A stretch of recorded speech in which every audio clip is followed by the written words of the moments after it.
Good morning, church family.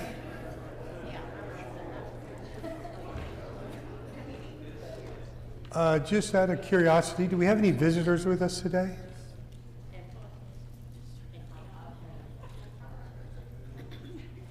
No visitors? Oh, there are visitors. The whole front row here. Well, in that case, I'm going to change my introduction. I'm Ed Clayson. I've been a member here in this congregation for about 5.5 years. I'm retired military, and I've traveled all over the place. We are in the third week of a new class of how archaeology supports the Bible. And in the first week, I talked about how I got interested in this topic, but it was basically, as a graduate student, I ran across a bunch of texts where people had said that, Friedrich Nietzsche for one, that archaeology didn't support the Bible. And I looked at myself and I said, that just can't possibly be true. And it's not, and I hope to spend the next several weeks proving that. Last week, we talked about Genesis chapter 4 and the city Cain built for his son Enoch. We discussed what archaeologists call the first city built, the city of Eridu, in what we call today as Mesopotamia, located in southern Iraq. We talked a little about what historians call the first civilization on earth, and that is the Sumerian dynasty. This week we're going to move ahead in Genesis to the flood, and after that to the cities ruled by Nimrod, the great hunter. Any questions before I move on? No. So last week we were in chapter 4 of Genesis, and this week we're going to begin in chapter 8. Specifically, verse 4. Good. And the ark rested in the 7th month, on the 17th day of the month, upon the mountains of Ararat. And by the way, in all my slides and every week, if something's underlined, it's not underlined in the original text. I added the underline. Same thing if it's in red, I've added that color. It's not red in the original text. First thing I want you to note is that it did not say that the ark landed on Mount Ararat. The popular view is that the ark is up there on Mount Ararat underneath all that ice, and that it just hasn't been discovered yet, but someday after a great thaw, it will be discovered. But that's not what the Bible tells us. It doesn't say that it landed on Mount Ararat. It said it landed on the mountains of Ararat. So what the Bible is telling us is it landed in an area, in a region, not on a very specific mountain top.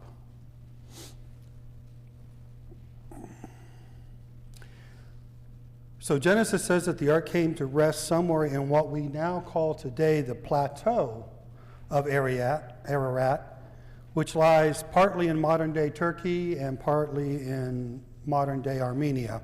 And I'll show you a map of that in just a couple of slides. But before I do, this region of Ararat is also mentioned in 3 other places in the Old Testament. In 2 Kings and in Isaiah speak to the same biblical event, and that the region of Ararat is where the sons of the Assyrian king fled to after they killed their father. This event is also documented in the Assyrian king's list, and the Assyrians call the place Urartu, or something to that event. Note, both the Hebrew and the Assyrian names have the same consonants underlined on the screen. Since the ancient written Hebrew does not include vowels, Jewish scholars consider the names to be similar, if not identical. Now, the Jeremiah passage refers to Ararat as a kingdom, one of the many kingdoms that God intends to attack Babylon. Again, Assyrian records also list Urartu as one of several kingdoms that attacked and weakened Babylon. So we've got archaeological evidence there that supports the Bible claim, both that the sons of the Assyrian king fled to Ararat and that the region of Ararat, or the kingdom of Ararat, attacked and weakened Babylon. So the Bible says it, and we've got extra biblical texts that confirm that. The King James Version of the Bible translates the word Ararat in 2 Kings and in Isaiah as Armenia, which was exactly where the plateau of Ararat existed 400 years ago when the King James Version was translated. It's interesting that the King James Version does not translate Ararat into Armenia in Jeremiah. Now, before I show you a map of the Middle East at the time of Moses and the Exodus, it was suggested to me last week by one of you that I go over a modern map of the Middle East just to refresh our memories of what that geography looks like. Not everyone's been privileged to have a U.S. government-sponsored trip to the Middle East like I've had, war zone. So I'm familiar with this area, but not everybody is. So I thought I would go over this quickly. In one of my other classes with the young professionals, we've talked a lot about Egypt and the Exodus, and this is where Egypt lies here. Israel lies here. Jordan is here. The modern country of Syria is here. That's not to be confused with the ancient Assyria. Turkey lies here, where a lot of Paul's expeditions occurred. Armenia, which I mentioned a few moments ago, is right here. So on the next slide, I'm going to show you that the mountains, or the plateau of Ararat, lies in between here. This is Iraq, where the vast majority of our discussion in Genesis has been and will be in the next several weeks. Iran borders that, and we have Saudi Arabia down here. And I don't think I'll be talking about any of the other countries for the rest of this class. All right, so this is a map of the same region, but dated to about the time Moses and the Exodus occurred. So this is the way the world looked like at the time Moses wrote Genesis. And we'll make sure I don't skip anything. So before and after the flood, this area here in purple, before and just after the flood, was called Sumer. Archaeologists call it Sumer. The Bible during the before and after the flood called it Shinar. At the time of Moses, it's Babylonia. And this is southern Mesopotamia. By the way, the word Mesopotamia, if I didn't say that last week, I should have. The word Mesopotamia means the land between the rivers. The rivers being, this is the Euphrates on this side, and here's the Tigris on this side. So the land between the rivers is Mesopotamia. Another thing you'll hear in archaeology or in history texts is the Fertile Crescent, which includes Mesopotamia, but it also includes this area here. And because it's in a kind of a upside down U shape, it's called the crescent, the Fertile Crescent. So where was I heading? This is Sumer before and after the flood, and it's Babylonia at the time of Moses. This is Assyria at the time of Moses, and it's what we're going to call northern Mesopotamia. This area up here is where we're going to be talking about the first thing this morning. This is the region of the plateau, or as the Bible calls it, the mountains of Ararat. And the triangle is Mount Ararat itself. Any questions on the geography before I move on? Seeing none? Oh, one last thing before I move on. The modern-day border between Turkey and Armenia lies within that oval. This is important because this area has been disputed for the last 250 years, and the border between Turkey and Armenia has been closed to travel. It's heavily guarded by the military of both countries, and therefore, archaeology studies in this region have been few and far between. This is a view of Mount Ararat up front, and the one in the back is called Little Ararat. This is viewed from the Armenian side. This village that you see right here is on the Armenian side of the border. The border lies in between the village and the mountain itself. I'm sorry. Oh, I'm hearing things. Okay. Where was I? The Turkey-Armenia border lies in between the village and the mountain. The name of the mountain, Mount Ararat, hasn't always been called that. In fact, it wasn't called that until the 11th century A.D. Crusaders, as they were leaving the Holy Land, came through this area, went back into Europe. They identified this mountain. It's the tallest peak in the area, so they called it Mount Ararat, and it's been called that ever since then, but it was not called Mount Ararat prior to the 11th century AD. As I mentioned earlier, there's been political strife in this area for 250 years. The borders have changed many times during that period. The current borders were established with the fall of the Soviet Union in 1991. And as I mentioned, the border between Turkey and Armenia have been closed for the last 35 years, and there have been no archaeological studies on Mount Ararat per se. It's too close to the border, so Turkish authorities don't trust that someone's going to go up there and invade Turkey as a result of that. This is another view of Mount Ararat. This time it's viewed from the west, from the Turkey side of the border. And you can see that it's heavily covered with snow and ice. There is another site, though.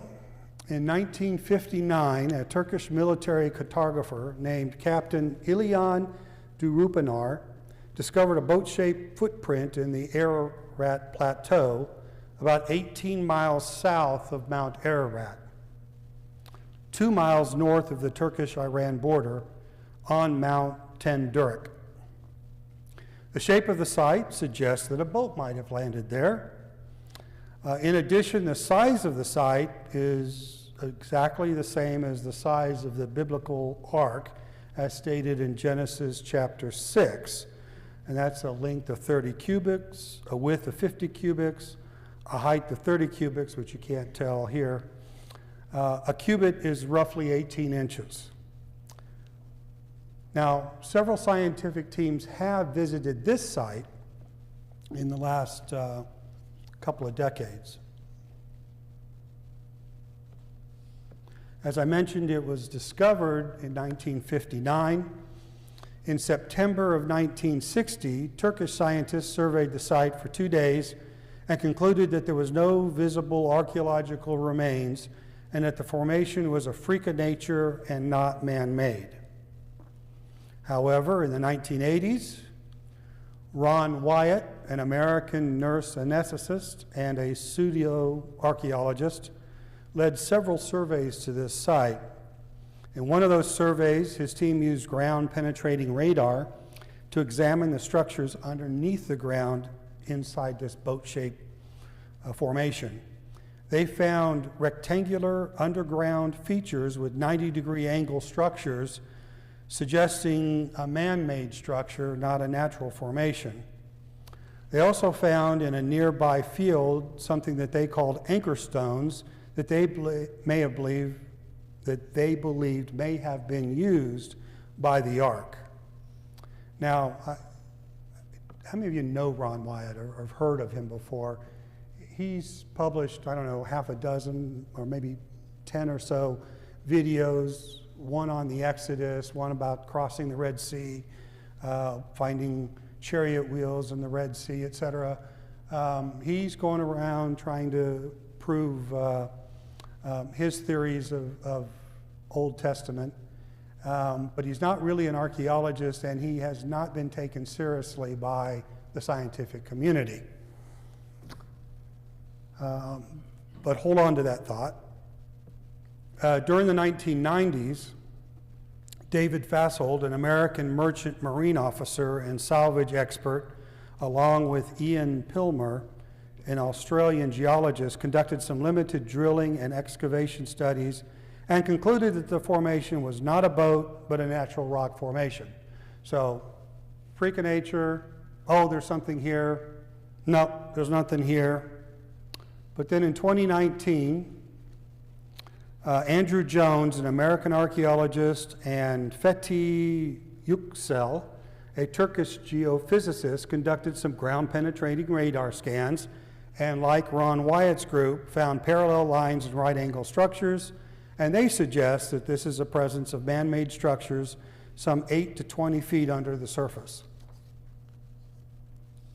In 2022, just 3 years after that American group and about 3 years ago, in December of 22, a group from Andrews University in Michigan and Istanbul Technical University also conducted some ground-penetrating radar, and they too found intriguing angular structures which appeared to be man-made. They also tested some 24 rock and soil samples both inside the boat formation and outside the boat formation. Oh wait, I'm ahead of myself. They tested some 24 rock and soil samples and found pottery pieces that suggested human activity dating roughly 5,000 years ago, roughly about the time of the flood.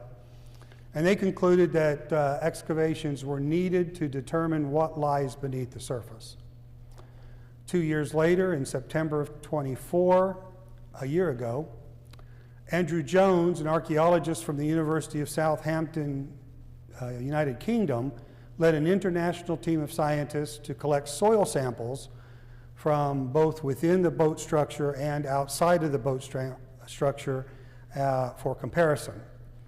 They found that samples inside the site contained significant higher levels of organic matter and potassium compared to the surrounding areas. This suggests that the site contains either decayed wood or some other organic materials consistent with the large ancient structure preserved under the mudflow.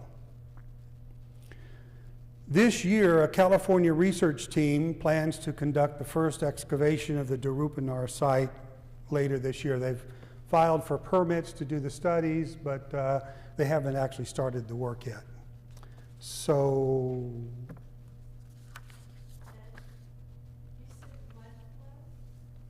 mudflow, it's inside this boat structure. In fact, let me back up a couple of slides. The first slide, I didn't say this when I had the slide up. The first slide, the black and white slide on the left, was taken in 1961, I believe. And you can see that inside the boat structure, it's flat. If you look at the 2019 picture, there's stuff in there. Mud has obviously flowed into the site. In the soil sample, has it found any tar?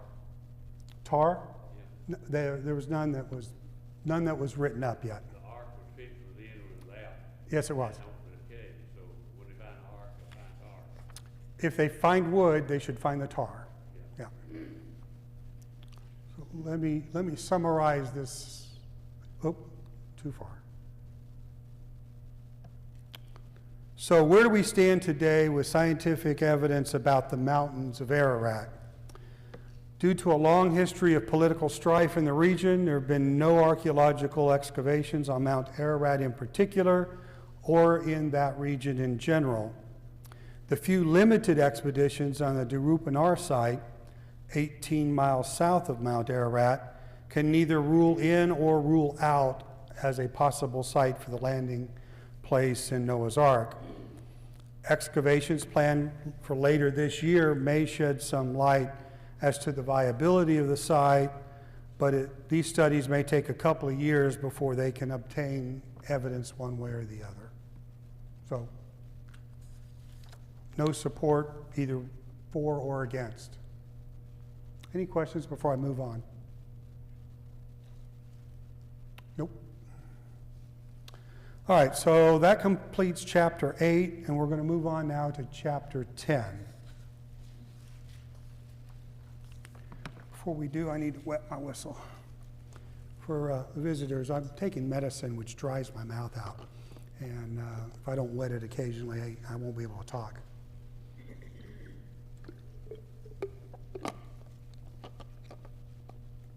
So Genesis chapter 10, verses 8 through 10. Cush was the father of Nimrod, who became a mighty warrior on the earth. He was a mighty hunter before the Lord. That is why it is said, like Nimrod, a mighty hunter before the Lord. The first centers of his kingdom were Babylon, Uruk, Akkad, and Calneh in Shinar. As I said earlier, if it's underlined, I added the underline, and if it's in red, I added the red as well. It's not in the original text. What you need to know before we talk about this particular passage is that this passage lies in the middle of a text that describes the descendants of Noah. It's like this was inserted right in the middle of that discussion. And this text, the longer text, chapter 10, is often referred to as the Table of Nations. To some people, it appears that this text is out of place, but to me, it appears that Moses wanted us to know how the Mesopotamian civilizations were started, and this was just as good a place as any to insert it. I underlined the name places in this text. The underlines don't appear in the Bible. Also, the red text is there to remind me to tell you that the name Babylon is included in the NIV, where I took the quote from, but other English translations use Babel instead of Babylon. And from here on out, I'm going to refer to Babel as I discuss this list in verse 10. It turns out that the city of Babylon was not founded until several hundred years after the other cities in this list, so I believe that Babel is the correct translation.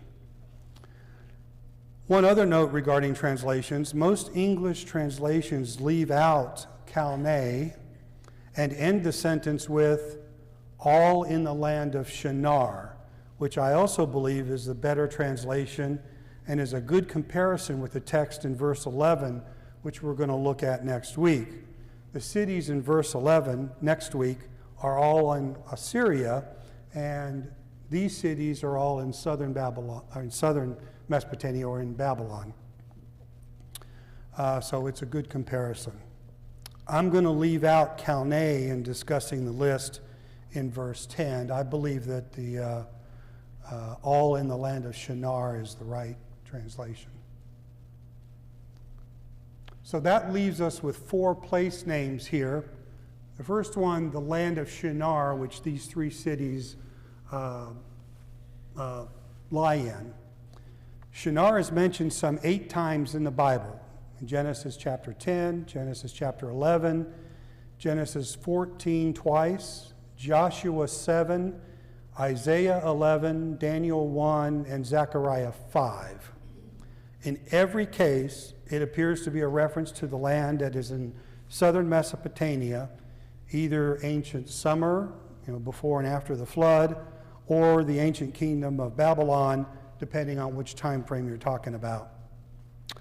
In fact, in some English translations of the Bible, in fact, I think the NIV includes a footnote about Shinar that equates it with Babylonia. So it's clear that when you talk about Shinar, you're talking about southern Mesopotamia. So that brings us into, well, I'll get to Babel in just a second. So based on the biblical description of Shinar, Shinar appears to be this same area in southern Mesopotamia.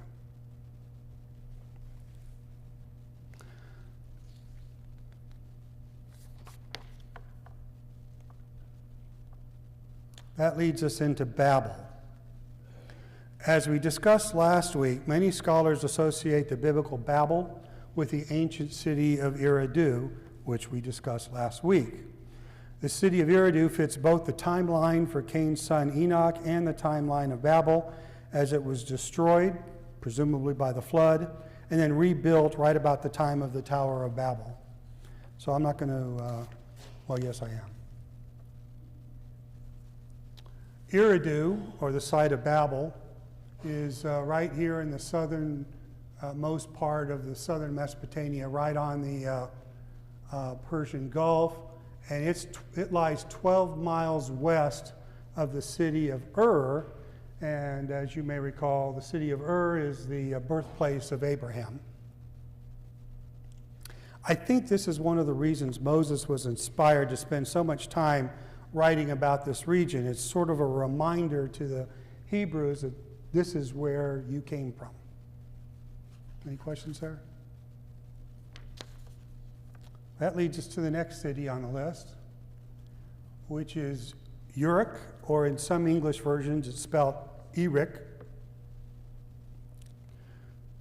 Uruk was an ancient city of Sumer, founded about 4000 BC. It's mentioned twice in the Bible, here in Genesis 10 and again in Ezra chapter 4, where it's associated with the southern Mesopotamia and Babylon.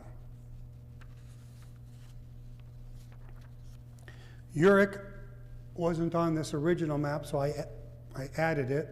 Ooh, there we go.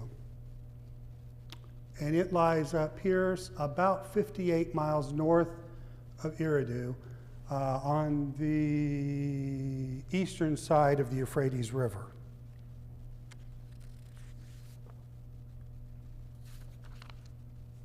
Here's what history tells us about Uruk. Like Eridu, Uruk was described in the Sumerian Kings list that we discussed last week as one of the city-states of the ancient Sumerian civilization. According to the Sumerian Kings list, Uruk was founded by the Sumerian king in Merkur. Although the identity of Nimrod is not universally accepted, many biblical scholars suggest that the Sumerian in Merkur and the biblical Nimrod are the same person.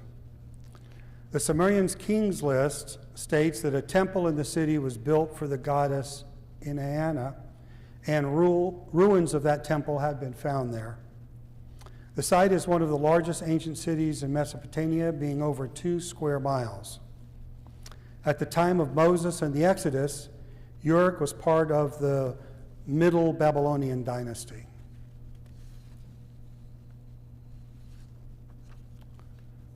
So here's a list of the archaeological studies that were done at Uruk.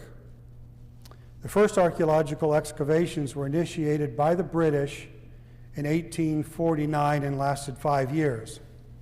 William Loftus, the lead archaeologist, admits that these early excavations were superficial at best, as his financiers forced him to deliver large museum artifacts at a minimal cost. So this was a guy that was just there to raid whatever he could and take it back home. He wasn't really there to do serious archaeological work. In 1902, Walter Andre, a German archaeologist, made a scouting expedition.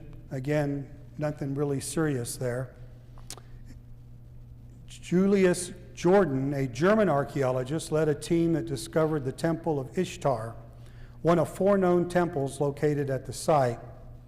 The temples at Uruk were adorned with colorful mosaics. He also discovered part of the city wall. This wall was 40 to 50 foot high, totally encompassing the city at a length of 6 miles. This wall is estimated to have been erected around 3000 BC. In 1928, Jordan and his team returned and excavated until 1939, when World War II intervened. Among the finds was the stela of the lion hunt, which was dated to 3350 BC. This is a, yes. Can I ask you a question about that? If we go back a slide. What was happening in the world that it sounds like Britain and Germany were fighting to go get as many treasures as they could You just nailed it. find? What they were doing? That's exactly what was happening. But British were in the area, and German, the French to a minor extent, were all out in that part of the world trying to find whatever they could find and take back to their museums. So is this like the beginning of museums, or is this just a monetary gain? It becomes such a huge monetary gain that that's all about? Or did somebody find something that sparked all of this? So I don't think it was a monetary thing. I don't think they were out treasure hunting per se. I do think they were out looking for art. And the Mesopotamia, the 3000 BC, 4000 BC art was amazing. What they could do back then was just astounding. I'll have some pictures later this week and next week of some of the art that was discovered in Mesopotamia. And so these museums were all looking to try to get statues, facades, reliefs, anything that they could to bring back to their museums, all in Europe. Well, the U.S. was also involved in that later. Did I answer your question? Yes. Okay. So this is a map of the archaeological site at Uruk that was drawn by one of the German archaeologists who was there after World War II. And what I'd like for you to note is the size is very large. It's over 2 square miles. This was the largest ancient site in southern Mesopotamia. I don't know how much of this you really want me to go into, but this site here is a temple to the goddess of Indiana, and there's another temple site over here. The rest of what's in red are various palaces in that site.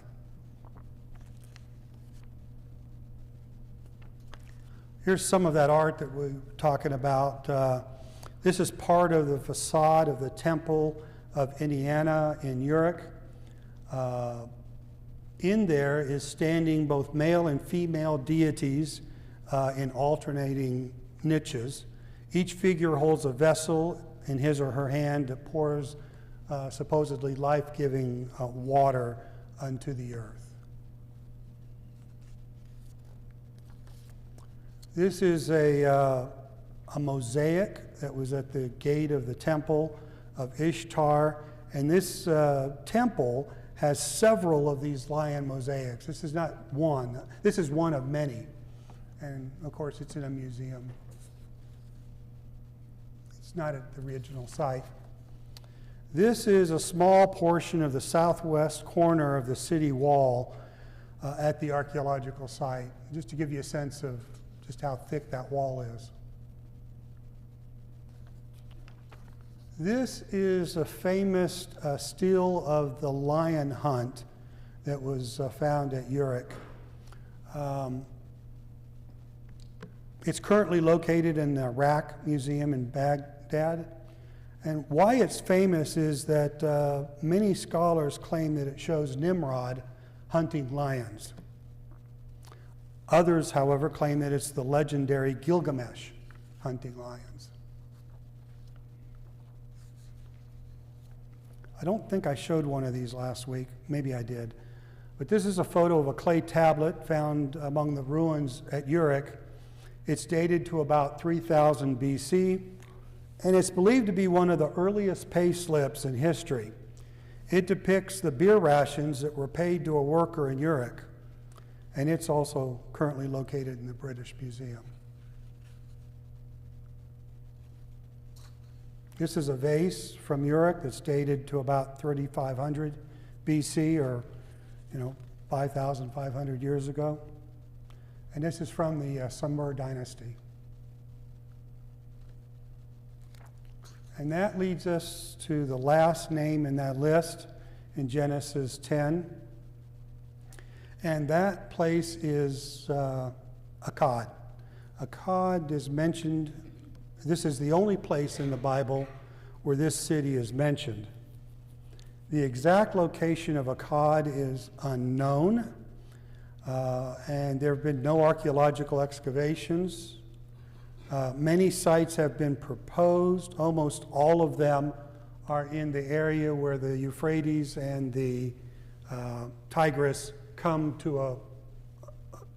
closest to each other, because that's where the Akkadian Empire existed. Akkad was the capital of the Akkadian Empire. Akkad is mentioned in several kings' lists from Mesopotamia, as well as hundreds of clay tablets from the Sumerian dynasty. So although we haven't found the site yet, archaeology supports the existence of Akkad, like the Bible claims. The earliest datable mention of Akkad is about 2400 BC, when the city was defeated by the king of Uruk. Therefore, the city had to have existed before 2400 BC. It's good timing. The ancient Sumerian Akkadian text mentioned the city of Akkad as the capital of the Akkadian Empire between 2350 and 2200 BC. At the time of Moses and the Exodus, Akkad was a part of the Middle Babylonian dynasty, so it would have been well known to Moses.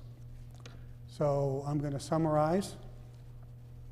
There are 4 places listed in Genesis 10:10. Shinar is well described by the Bible and certainly refers to southern Mesopotamia. The remains of the unfinished Tower of Babel is believed by many scholars to be in Eridu, as we discussed last week. The archaeology site of Uruk is well known to archaeologists. It existed before and after the flood, and it was a city-state in Babylonian Empire at the time of Moses, so it should have been well known to Moses. Remember, Moses was trained in the palace and the royalty in Egypt. Geography would have been part of his training. Although the exact site of Akkad is not yet known to archaeologists, there are hundreds of clay tablets that refer to Akkad as the capital of the Akkadian Empire. And according to these tablets, Akkad was a city-state in the Babylonian Empire at the time of Moses and the Exodus. Any questions? Am I gathering this correctly? You said Babylonia is the sons of Noah. They're tied to them. They are. Okay. Before the flood, the civilization, before and after the flood, the civilization was called by historians as Sumer. But as a result of Nimrod, according to the Bible, he created what is known today as Babylon. And he ruled over that area.